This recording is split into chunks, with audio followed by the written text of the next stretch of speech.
So they finally made it official. I know, but I'm not sure I'll ever be ready for that night, no matter how close it is from now. Thursday, February 24th, 2022. Mark your calendars, Preds Nation. Preds lose 5-2 to the Edmonton Oilers at Rogers Place in Edmonton, Alberta, Wednesday night. 4-game winning streak over. Playing with Philip Forsberg in the lineup. Pretty much over for now.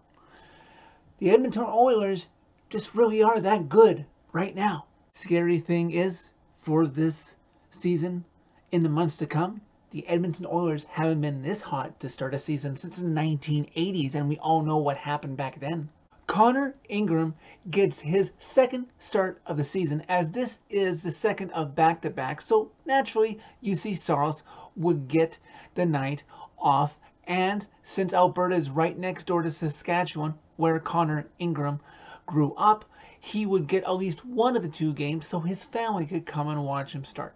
Rocco Grimaldi, who probably wishes he would have played more this season up until this point, slides into the lineup to take the place of Philip Forsberg, who is out week to week with an upper body injury thanks to his collision Tuesday night with Roman Josi. So this should give Rocco plenty of time to show the Preds coaching staff what they have been missing for the talent he believes he has, and we all believe he has, to show to make up for his lost time in the press box. Even game through the first few minutes of the first until Mikael Granlund goes to the penalty box for tripping, and the Oilers' red-hot power play goes to work with the likes of Nugent Hopkins and Draisaitl, and of course McDavid and new addition Hyman from Toronto that they got through free agency, but the Oilers cannot get it past Connor Ingram just yet.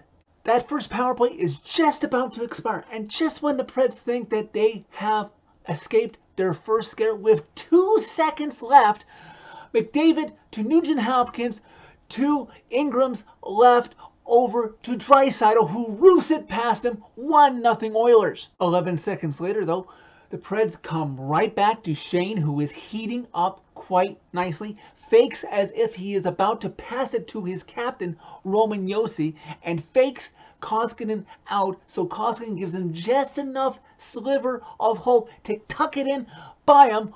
1-1.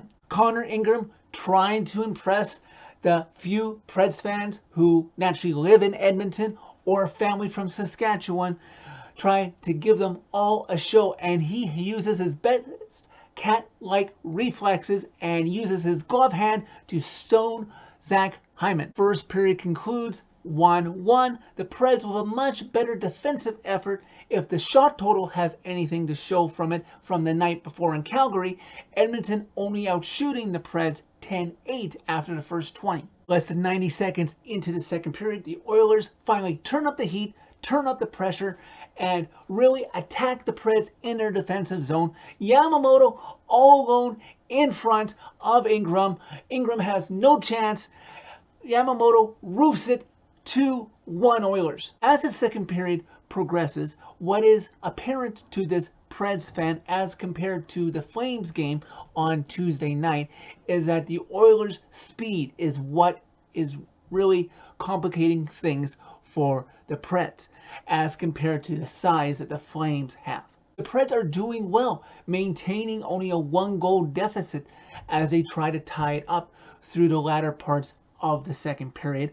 When the Oilers get shots, there's not a lot of rebounds, which means that the Preds aren't down even more in this game early on with what is about to happen in the third period. Playing the second of back-to-back nights, the Preds can consider themselves very lucky with something positive to move forward with this season, that they were only down 1 goal after 40 minutes in this game. Still a 1-goal game just about 3 minutes into the third period, where Draisaitl uses Fabro as a screen, gets it past Fabro, and it's 3-1 Oilers. And then shortly after Draisaitl had made it 3-1, the dam finally breaks for the Preds, as it is Duchesne, you would think that it would actually be Harper who was on the ice for it, but it wasn't his fault. And why is Harper in this game to begin with? That's another question. But anyways, Duchesne turns it over. Eventually the puck comes out front.